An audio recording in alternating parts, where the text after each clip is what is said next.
What's up, everybody? Welcome to the channel, and we just completed promotion into Division 4. That's 2 straight promotions with only one little blemish, which happened tonight, and it really highlights the only negative that I have to say about this game overall. So what I love about it is that it is a skill-based game. It is a game where you can put in work, you can train, you can start learning all of the tactical side of the game, and then as you get better with it, and then get better on the pitch with understanding the commands and everything else, you're absolutely going to see that pay off with better results. That is huge. Not to mention, it is as realistic as you are going to see in a football game. The goals, the passing, everything, and it's just so satisfying as you're getting better in these different things. These passing sequences are coming off. The shots, you're starting to choose the right shot. Power up the shot right. Power up your passes right. Choose the correct pass. Get to knowing your players better, so you utilize the skills and the skill sets they have. Understanding which skills to add to them to make them perform better in game. Understanding your tactics better, so whenever you're matched up against an opponent, you can tweak your tactics accordingly and find success on the pitch where maybe at first you weren't, right? Which happened in my first victory of the night. It was a little congested. It was 0-0. I was getting the better of the opponent, but I had to find a way to open up in the attack and create chances. Sure enough, I went with an alternate, tweaked my formation a bit. Boom, right off the bat, start of the second half, after I tweaked my formation, it ends up paying off. The player that I moved around ends up getting the assist. We score. Ended up opening up the floodgates. I think we won that one at the end 3-1 maybe. I could be wrong, but I'm pretty sure. Or maybe when I tweaked it, it was 1-1. Either way, the bottom line is I put in the work to learn all these things, and it pays off in game, and that's what you want. You want a skill-based game. You want a game that you can put your time into improving at, just like in real football, just like in anything truly competitive, right? Any sport, just anything you're competing in. You put in the work to practice. You want that practice to pay off. And that's where the other games can falter, right? Whenever you have exploits, whenever you have certain things that take away from the effort you've put in to get better, well, that makes it not fun. And that's the one negative, getting back to, the loss that I suffered. The one negative in the game is that there are some things that take away from this brilliant game that Konami's created. And it's kind of like you'll hear me say over and over again, the analogy I use is like they have a rare disease where they're math experts. I mean, any type of math they're brilliant at, but for some reason they can't do their times tables, right? And I say it's a rare disease because most people who are experts at math are going to be able to do times tables. But let me explain what I mean by that. They have this incredible skill-based game, right, where you put in the work to get better and it shows out on the pitch, and then they add in something like Smart Assist, which literally is the AI making decisions for players. So when you have newcomers coming in and they're getting better and better, and then let's say they face an equally skilled player and they would have had a good game, but the opponent can turn on a setting where the AI starts making the best decision for them, whether it's passing, shooting, whatever the case. You could play a ground through ball that would be intercepted, and the AI will see this and change it to a lob through ball that's not intercepted.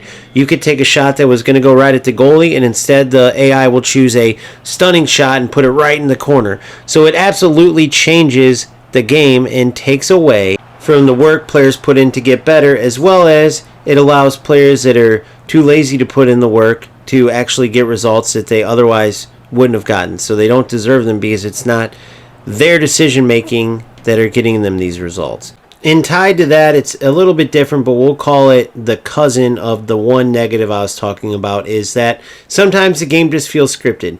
Whether it's Smart Assist that's being used, that literally is the AI making your decisions.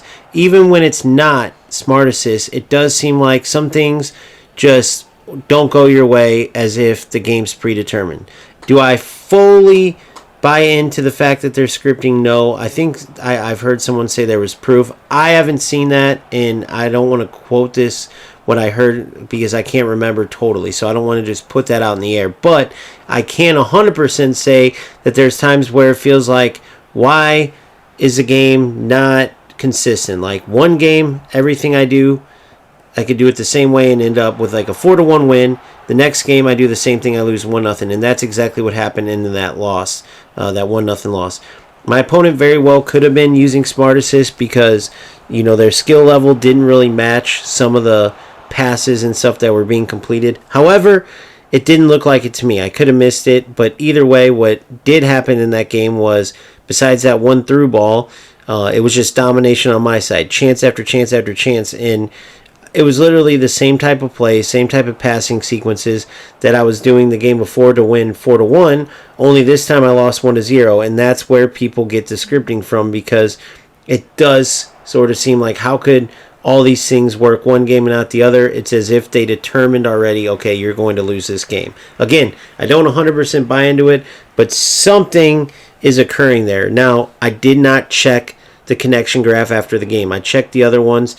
Perfectly good connection. I am willing to bet that it could have very well been lag, because that was the one game where you could literally see on screen the glitchiness of the game. There was delay in the commands, and that could have absolutely played into some of those things that seemed like they worked every time the game before, and then now all of a sudden they weren't working, right? Whether it was 12-yard open shot by Cruyff that he buries like every single time, out of nowhere in this game he misses it. Point-blank header that Kohler buried all night long, but in that 1-0 loss, all of a sudden he missed it. And then after that 1-0 loss, it went back to, okay, everything was being buried, but it also went back to every other game felt great except for that one. So, again, I wish I would have checked the graph. Maybe that would have explained it. I'm pretty sure, almost positive type sure, that it would have shown there was bad connection, so that could have been the explanation. However, outside of that one, or even if you want to call it two negative things, the game overall has been excellent. It's absolutely a rewarding game. I'm putting in the work and I'm being rewarded on the pitch. You can't ask for more than that. That whole sequence you just seen with the changes I made at halftime, and then the reward I got is this goal right here. I mean, literally, I went out wide because everything was congested in the middle. End up scoring with the player who I changed in, Nabry, with his edge cross, and then was rewarded there with David Villa. I did a super cancel after I was going to do a one-time shot, and it ended up paying off because that shot very well could have went into the keeper. So that's something I wouldn't have done at the beginning. Ball would have went off the keeper. I would have been like, what the heck? But all these things, I can literally see myself getting better. I can tell all the work I put in to get used to these controls, to get used to making the right decisions.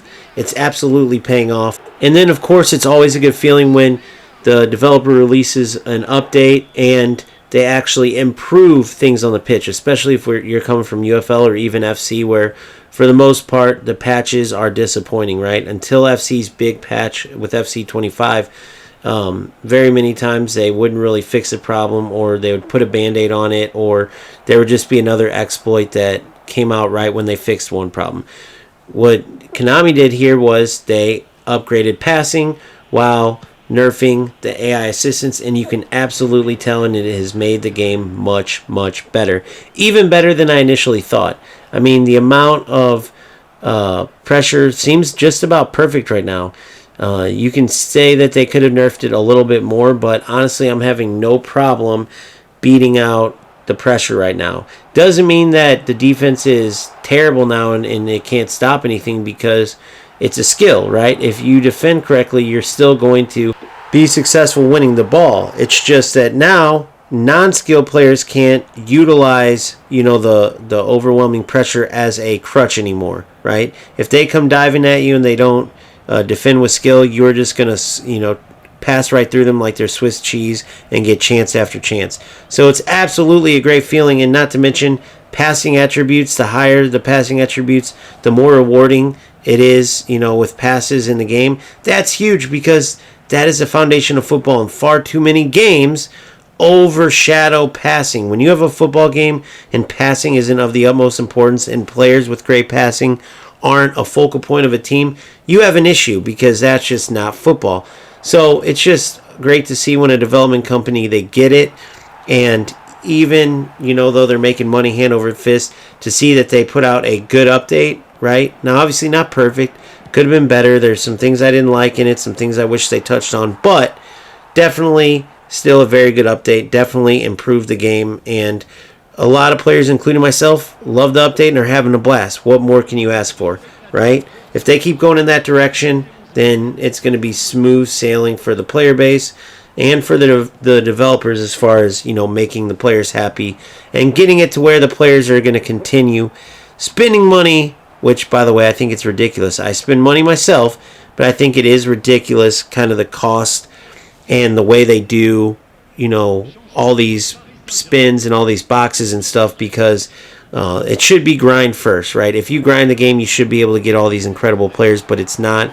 It's swipe first, and then you can get the great players. So I don't like that, but it's kind of just the necessary evil if you want to enjoy football games nowadays. Every development company is greedy. I did release a video, and I'll say it again. This is a game where I've spent the most money on. I think their system is of the utmost ridiculousness, if you will, when it comes to the cost of these players and how they do it. But at least legends that you're spending money on are true to life, right? They didn't botch these legends, or they're called icons in FC, like they did over with EA Sports. So you are getting great players when you put in the money, and you are getting true to life legends, and even the current players, the current superstars they make boosted up cards for, they actually play like their real life counterparts. So that's one side of it. Still think it's just crazy, their system, the cost and everything.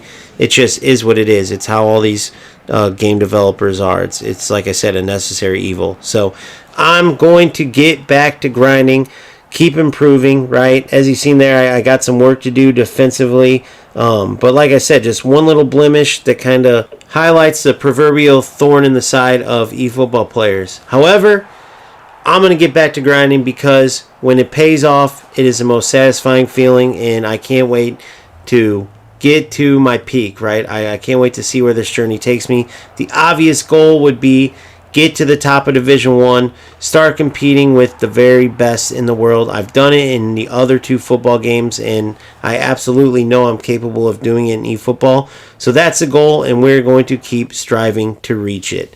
You keep grinding just like me. You keep having fun just like me, and we will see each other next time. Peace out.